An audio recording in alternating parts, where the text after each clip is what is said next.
Okay, so the following data was observed from a study of car complaints received from 180 respondents. Okay, so total is 180 at Colonel Verma's car workshop. This engine problem, transmission problem, and mileage problem. Okay, so this is engine, this is transmission, and this is engine, this is transmission, and this is mileage.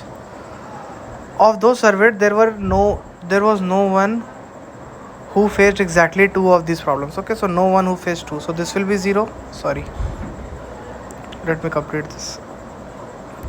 So exactly means this will be 0, this will be 0, and this will be. So these three parts will be 0. Okay, and now we'll suppose that exactly 3 is x. Okay, now 90 were for engine, so this is 90, this will be 90 minus x. Okay, and transmission total is 120, so this will be 120 minus x, and mileage total is 150.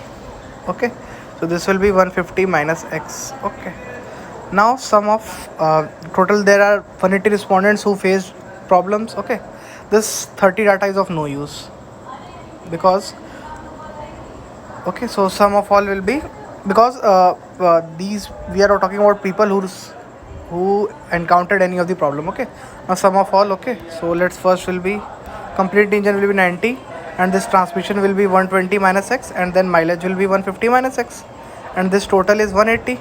Let's solve this.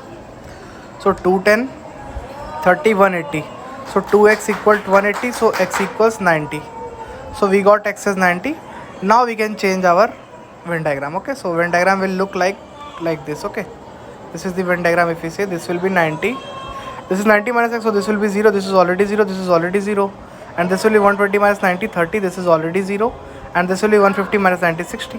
Now simply we can answer. Question 1 is how many faced all the three problems, so 90, and last question is how many of them faced either, so answer will be either engine or transmission but not mileage, so 30 is the answer. That's it.